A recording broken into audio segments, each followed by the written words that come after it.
Good morning! Hayaka and I were just talking about you. Is Chevra still not joining us today? Probably not. We haven't seen her either. Huh? That's such a pity. Director Farina said that we've only got a few small scenes left before wrapping up the entire thing.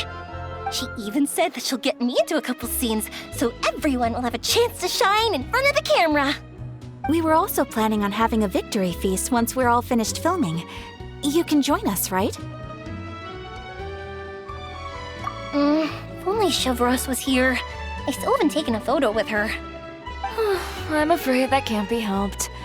Those special patrol folks are like phantoms when they've got a case on their hands. But to be honest, I'm even more concerned by what I read in the Steambird earlier this morning. It said that the killer in the murder case was none other than the author of the Two Musketeers. Oh yeah, I heard about that too. He came forward and confessed his crimes, but gave no explanation as to why he pulled the trigger. We didn't know about this case at all when we joined the film. Is it going to affect the reception of our work? From a pure publicity standpoint, this will draw a lot more attention to our film. I have to say, though, that no director can be perfectly comfortable with garnering attention through means other than artistic skill. To be fair, I feel like that ship sailed the moment you allowed yourself to be named as the director on our posters. It's not my fault that I'm super popular. What was that saying again? My popularity has, Sunk to an all-time low? spread to the four corners of Tibet.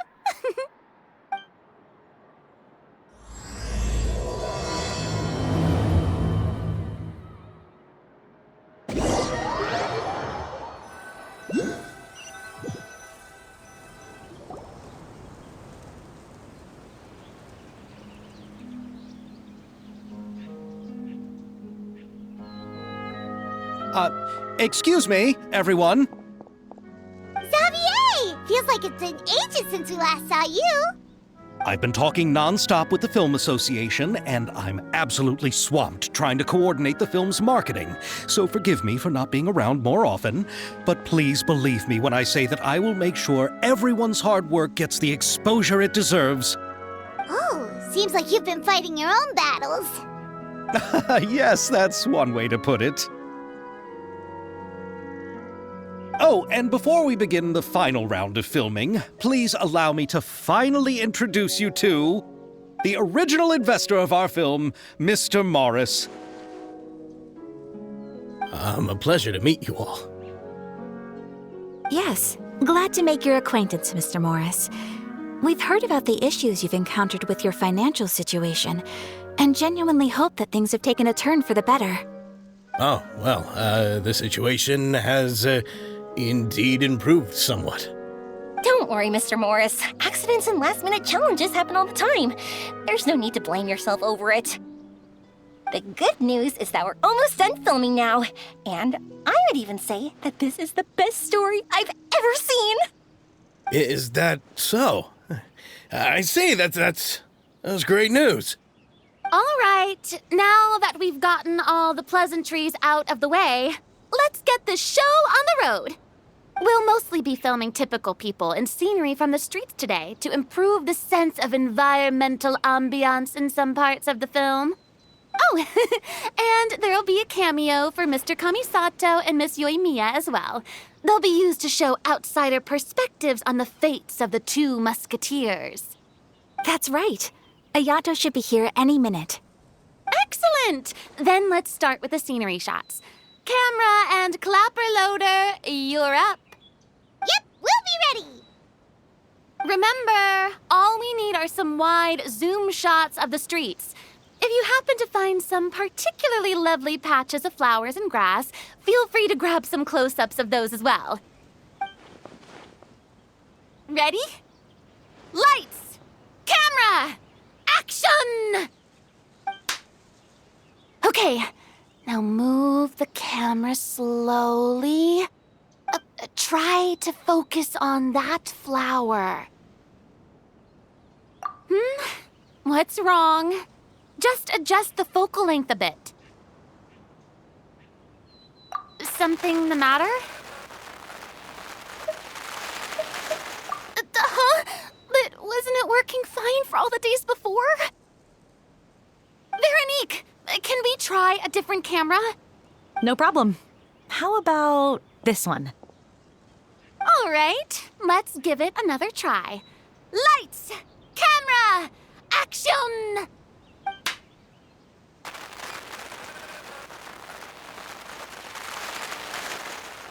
Don't tell me. This one is broken too? Veronique, do we have any other spare ones we can use? I'm afraid we only brought these two today. What? Then go find a workshop to get them repaired right away. Oh, and you too, Bono.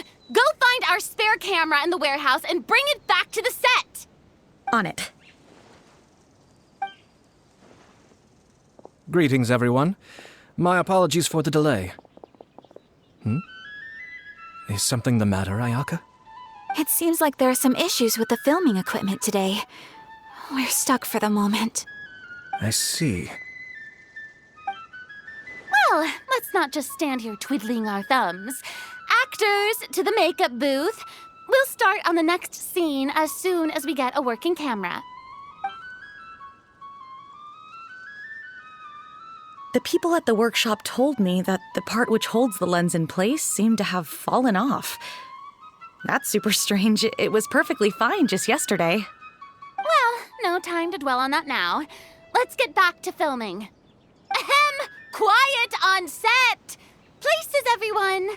Lights! Camera! Action! By the way, have you heard about that recent murder case? Yes, I have. It seems that they've caused quite the commotion in the city. I heard that the chief of the guards is so mad about not catching the culprit that he's about to explode. Oh?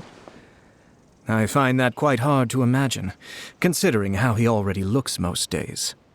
Director, we have a problem. Oh, we're in the middle of a take! Couldn't you wait until we wrapped up this scene? No, Director, our film, all the finalized film that we've been keeping in the case has disappeared. Oh, wait, well, what did you say? Mr. Bono, please take me to where the film was kept right away. I'm coming too. No, Yoimiya, you have to stay here. Oh. Okay, listen up. Everyone who's not working on this current scene can go with Bono to look for the film. Everyone else, stay put and wrap up the scene. Unbelievable. How could all these problems happen in just one day? We're back. How did it go? Did you find the film? We found it in the sewers. Huh? In the sewers?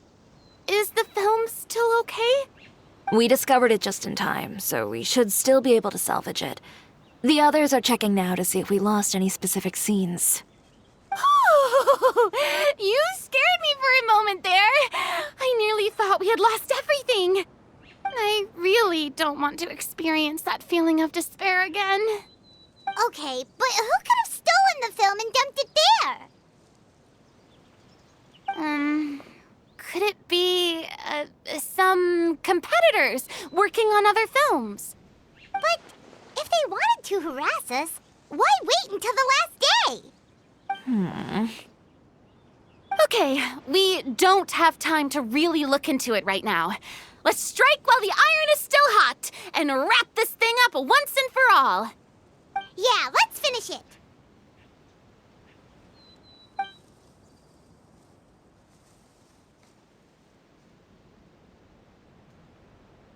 I would like to officially announce that our entry to the festival, The Two Musketeers, has now concluded filming! I'm unspent. It's so late already.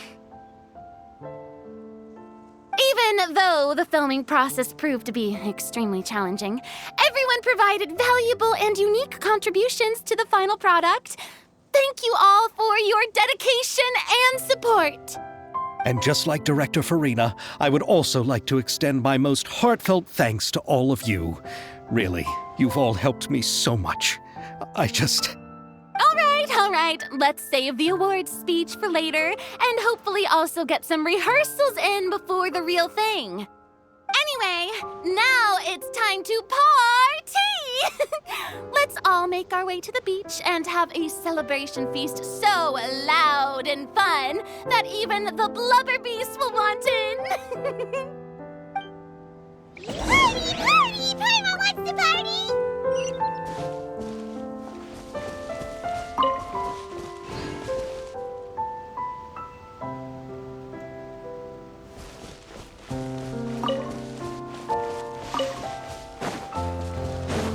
Whoa, this place is hopping.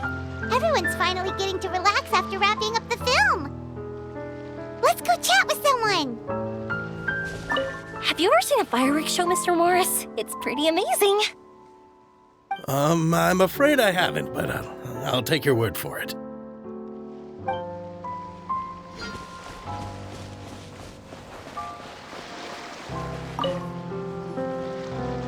Hey, Ayato! How's your work been going? Everything went rather smoothly. Thank you for your concern. Ayato told me that we've already confirmed the dates for some Inazuma Fontaine cultural exchange events. So the next time we visit, we'll be doing so in our capacities as the representatives of the Yashiro Commission. Oh, that's great! Then maybe Paimon will be able to find Fontaine detective novels in Inazuma from now on. Oh, wait. Wouldn't Yae Miko get upset if that happens? That would be stealing some of her business. You've got a point. She's always complaining that light novels have become bland and too predictable after all.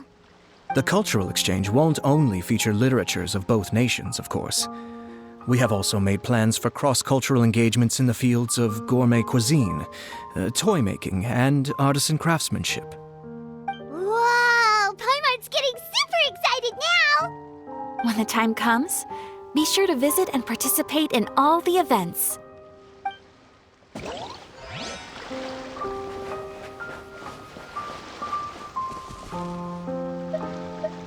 I was thinking, if this film turns out to be a success, could I ask the two of you to stay and be a part of my crew? Of course, I'll definitely increase the pay for next time. I'd be more than happy to, Mr. Xavier. Thank you for the offer, Mr. Xavier. But I've made some plans to go on a journey to the other nations once the festival is over. Is that so? Well, then in that case, bon voyage, Miss Veronique. Please feel free to get in touch once you've returned to Fontaine.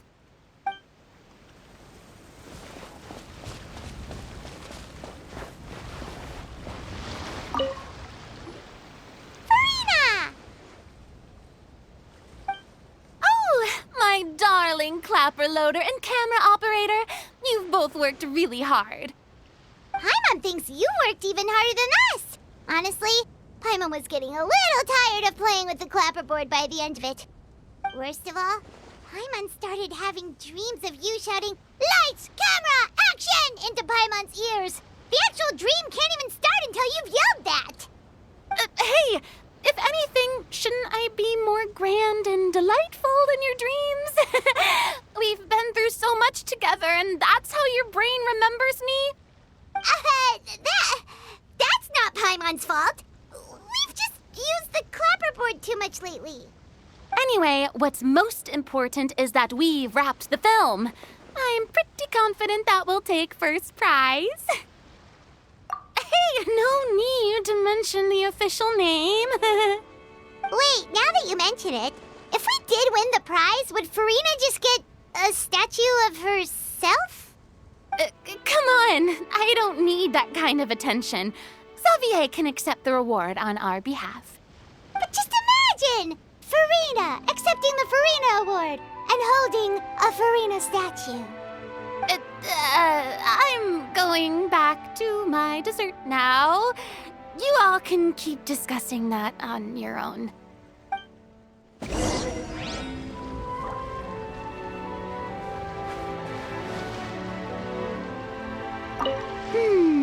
What kind of dessert should I try next?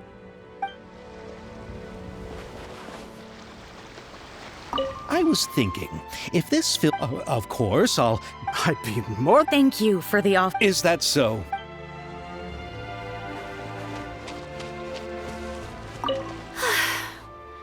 I wish we could have spent some more time here. Don't worry. It won't be long before we're back again.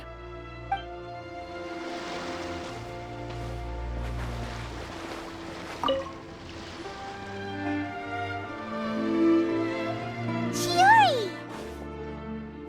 Hey, you two. Are you not really into these kinds of big social occasions? Not particularly. But this is still better than Fontaine Fashion Week.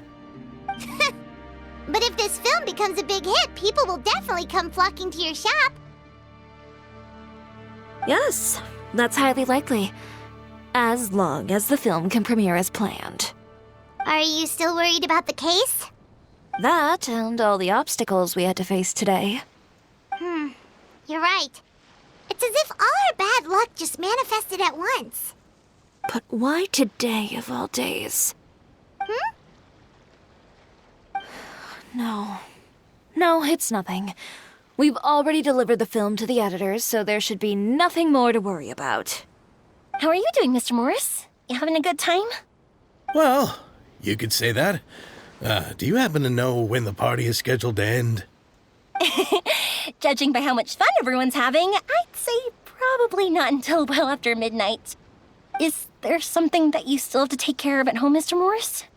Oh, well, I'm just not a late night person, so I might take off shortly. Oh no! Silly me. I almost forgot something super important.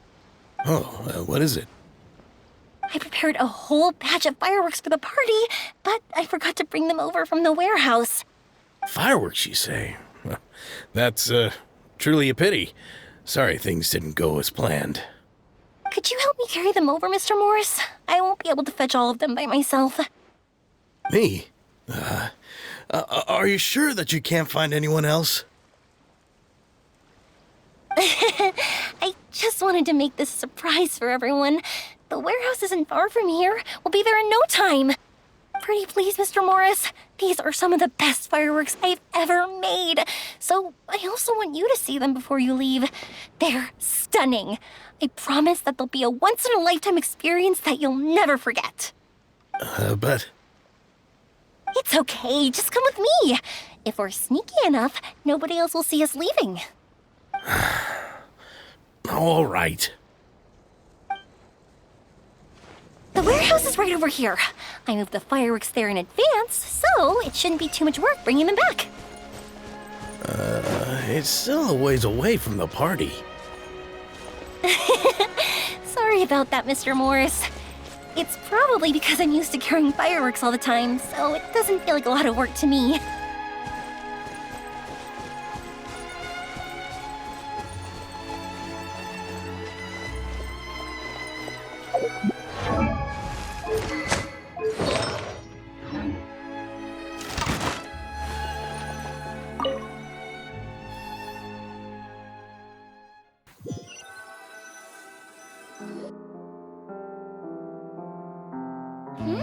It's dark in here. Wait here, Mr. Morris. I think the light switch should be somewhere over here. Why did I have to get roped into this? What was that?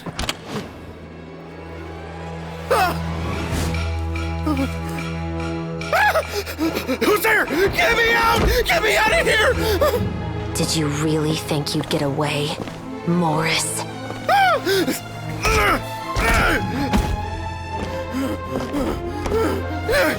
You've got the wrong guy! It wasn't me! I'm not the killer! You know, Eliza died a far more heroic death than this. She fought your assassin to the end, to save the children she had hidden beneath the floorboards.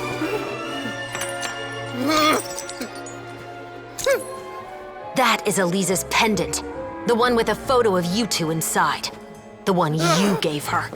Ring any bells? It's a fake! It has to be! There's no way! No way your assassin didn't destroy it, you mean?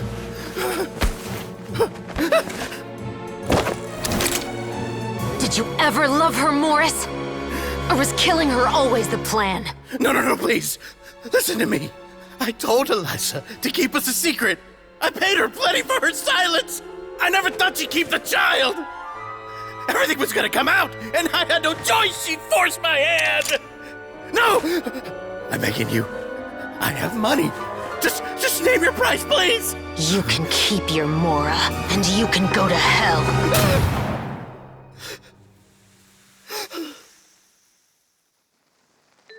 I'm Captain Shovraz of the Special Patrol. Morris, you're under arrest for Eliza's murder. Huh?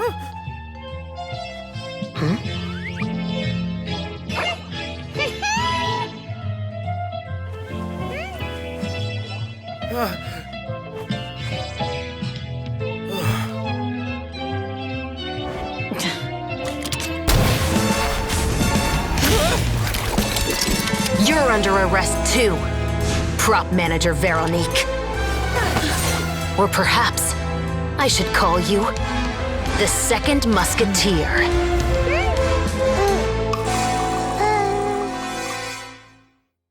Wait, what's going on? This wasn't in the script. Drop the gun, Veronique. Why? Why would you keep me from exacting revenge on this heartless monster? Drop your weapon. This is my final warning.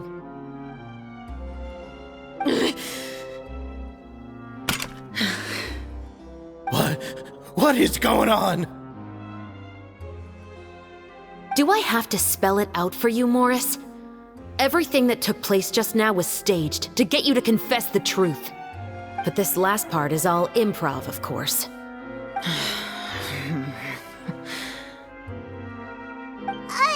Shivers, you told us you wanted us to help you stage a play. You never said anything about the Second Musketeer. It's because even I had no way to confirm my theory until now. Thank you for your performance, Yoimiya. Could I trouble you to go and bring in the other Special Patrol members? They should be on standby just outside. Oh, and please tell the other cast members not to worry about us. We'll be rejoining them shortly. On it!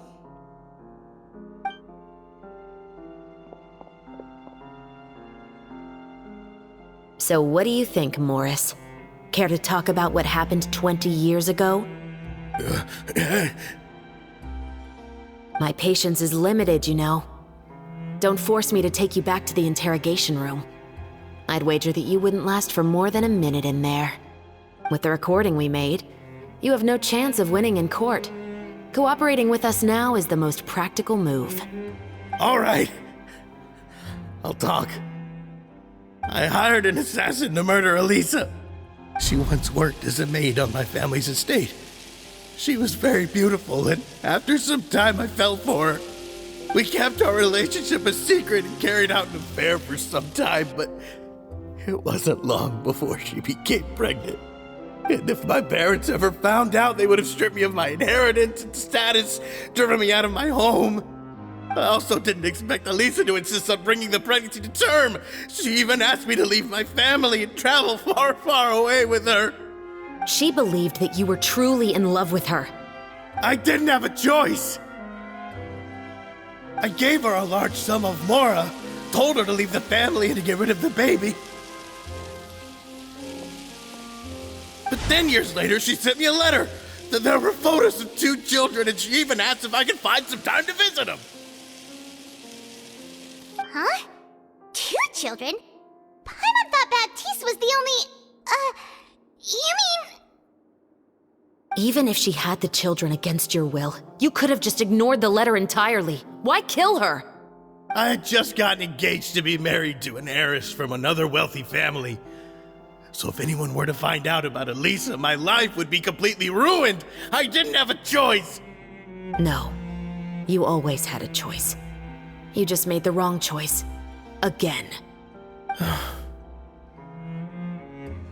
Do you know how it feels to watch your mother be killed right in front of you? My brother and I were hardly even school age yet. We were hidden beneath the floorboards, grasping each other's hands like a lifeline. We were so terrified that we didn't even know we could ever take a breath. All we could do was to watch Mother try to fight back and then collapse to the floor. Even after the assassin left, we were still too terrified to leave our hiding spot. We thought that he might come back. It was only until the next evening when we finally climbed out and gathered around our mother. But she had already become cold and stiff to the touch. You made up your mind right then and there to bring this case to light. Not only that, we resolved to get our revenge. And that's why you became the Musketeers. No, that's why I became a musketeer. The man from before was also killed by me. My brother had nothing to do with it. I figured as much. You did? I once told these two that he didn't look like a killer to me. His confession from that night also rubbed me the wrong way. I think what really tipped me off was, how could I not feel a sense of regret in him? Huh? He confessed faster than any criminal I've ever met, but he didn't say a single word about you. He insisted that he was the sole perpetrator in the case. But after the questioning ended, I disassembled the musket we dug up from his backyard, put it in front of him, and told him to reassemble it. Wanna guess how far he got? He had no idea where to even start. He's never touched a gun in his life. Based on that, I determined that he was not acting alone. He only surrendered himself to draw our attention and create a moment of opportunity for his partner. So, I decided to play along. And as expected, the second musketeer followed us without hesitation once she saw Morris get separated from the rest of the cast. Besides, why else would he call the novel The Two Musketeers? But how did you know it was Veronique? I figured it out the moment Baptiste told me his father's name. That so-called financial crisis was all just a ruse. He just wanted to sign up as the investor and then leave the film without any source of funding. After all, he has a vested interest in minimizing the reach of this story. It's really just the same thing as what he did to Eliza all those years ago. Human scum. But then Xavier pulled out all the stops and got the film made against all odds. Morris couldn't have that. With the killer in custody, he figured it was safe to act. And so he came to visit the set today, just as I expected. Wait, so you were behind all those mishaps today?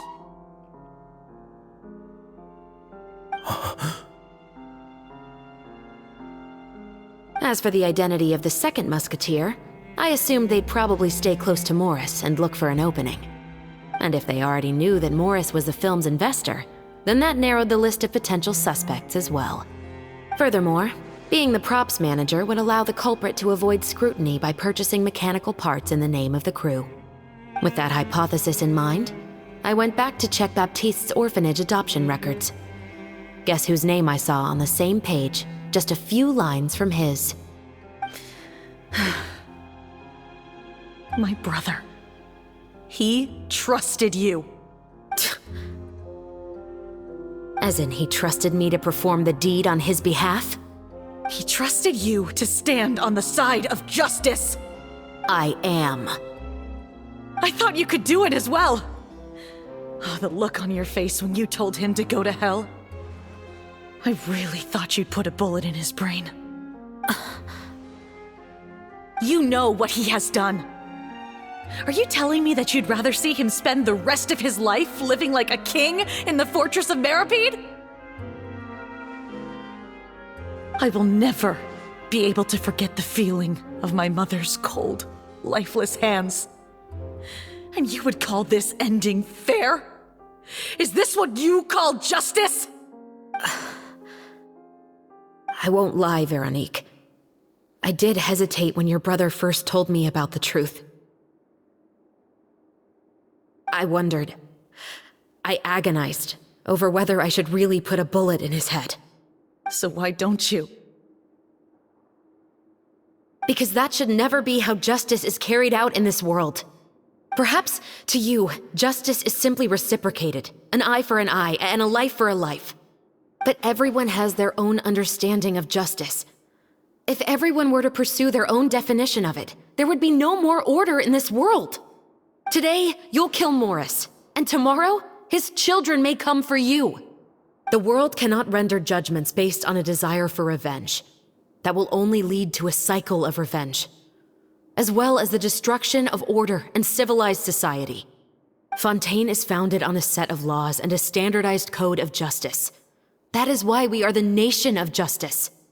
But with all that said, I will promise you this. Morris will not lead a cushy life in the fortress of Meripede. Chevros, the rest of the Special Patrol is here. Thank you so much, Yoimiya. Letelier, Terena, please take them away.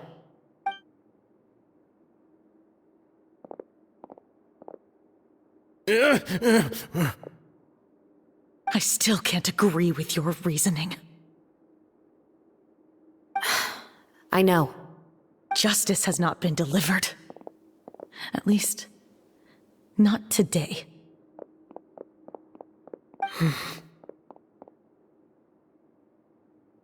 Chevros.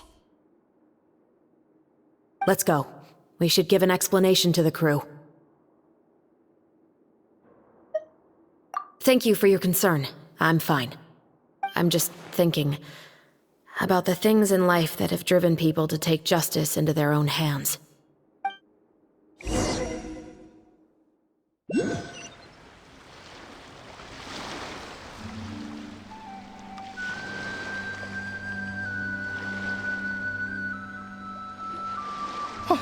Who would have thought Morris would turn out to be... I'm at a loss of words. How could he have done something like this? I'm just glad that you're all safe and sound. Who knew that such a labyrinth of cases would be behind this story? Well, what should we do now?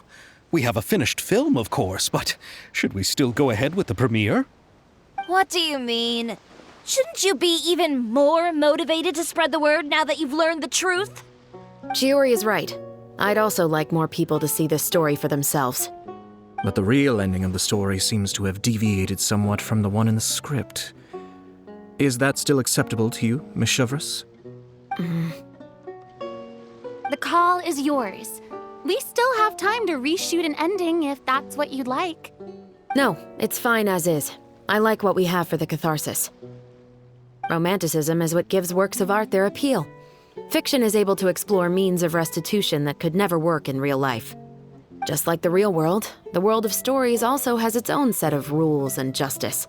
These different possibilities are what initially drew me to reading in the first place. Sounds good to me. I support your decision. What about Veronique? Will she be okay? She will soon face her judgment alongside her brother and Morris. If I had to guess, they'll probably all be sent to the fortress of Meripede. I'll make sure to give Risley a heads up about it. Oh, you mean that kind of heads up? Exactly. Ahem. All right, then the matter's settled. Now that everything's been taken care of, there's no reason for us to keep looking all gloomy and grumpy. Let's get back to the feast and enjoy each other's company. We'll be starting the post-production process tomorrow. You should join us, Chevros. You missed the first few hours of the party, didn't you? All right. Count me in.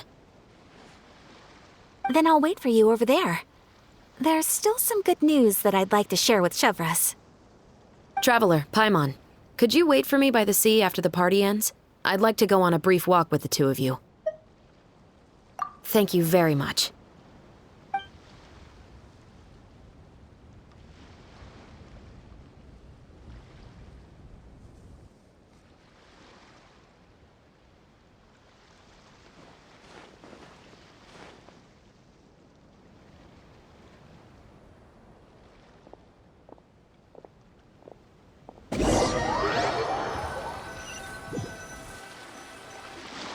Sorry for the wait. Oh, we weren't waiting long at all. Is there something else you wanted to tell us? No, I don't have anything new to share. I just felt that since you were my investigation partners, I should have another conversation with the two of you.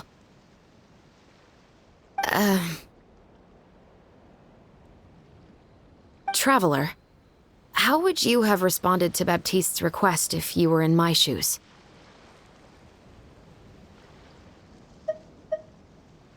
When I was young, my father often took me here to swim. We'd come rain or shine, even when it was freezing cold. He told me that swimming was the best activity to train one's strength of will. You could never give up before reaching the shore, especially when the water was cold. Oh? Why's that? Because the moment you give up would be the moment you die. At that point, I still hadn't received my vision.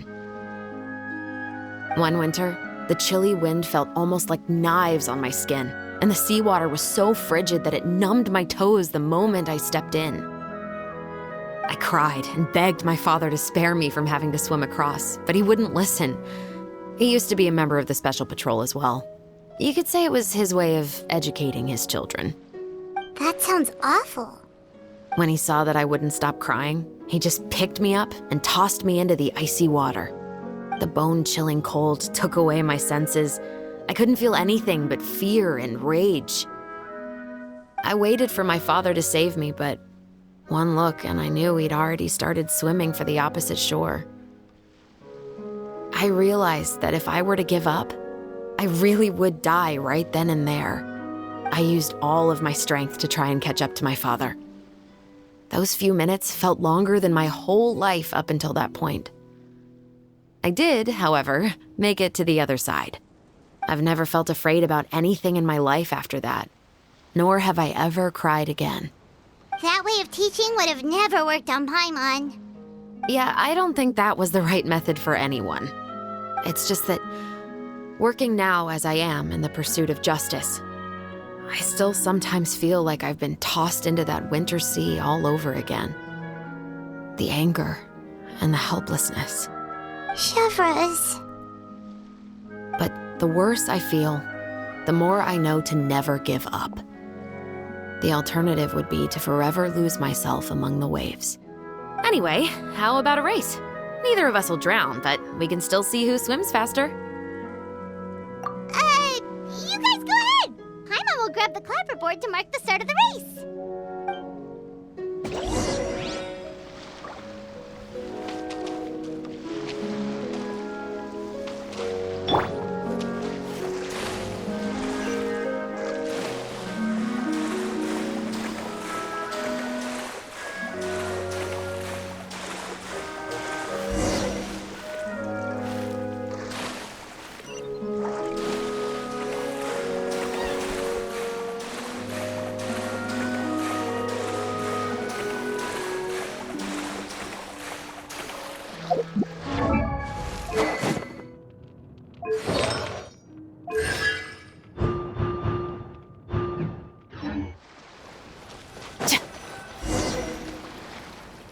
Oh, that felt good.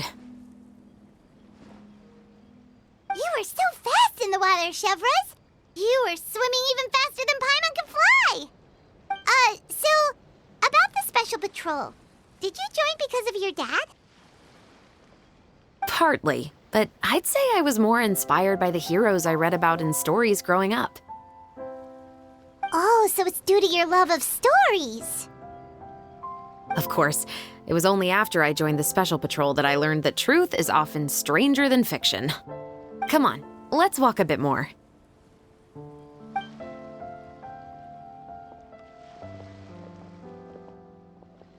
To be honest, I do sometimes question whether the decisions I make are the right ones. But I know that no matter what, I must keep swimming. Because the only thing I've got my eyes on is the shore in the distance.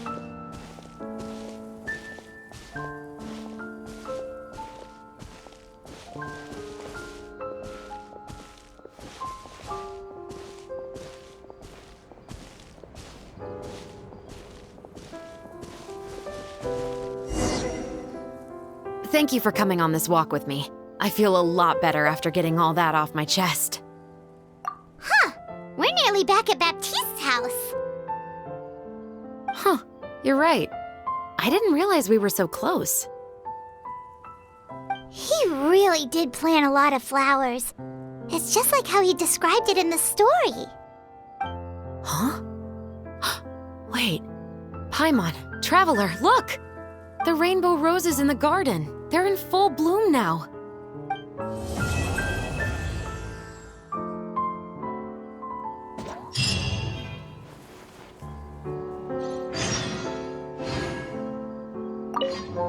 Even though it's a bit late, I must thank you for investigating this case with me. Not on behalf of the Special Patrol this time. It's a personal expression of gratitude from yours truly.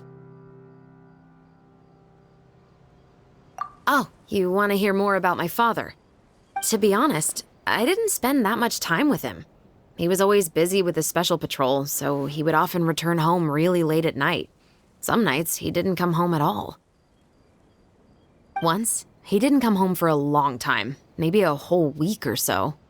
When I went out to buy food, I learned that he had become a criminal, and by extension, that made me a criminal's daughter. But we can talk about that another day. I actually have a lot of sympathy for Veronique and Baptiste. I can understand the hatred they feel for their father. But that doesn't mean I'll allow them to walk the path of evil, even if it might lead to another sense of justice. Films are different from the real world. They're a form of art and represent the wishes in people's hearts. I adore the Two Musketeers, and I'm very happy to have had the opportunity to act the role as one. I can't wait to catch the film when it premieres in the Opera House. I'm looking forward to seeing the audience's reaction to the climactic ending. Thank you for looking out for me. I'll see you at the award ceremony. I'd be very surprised if we don't win.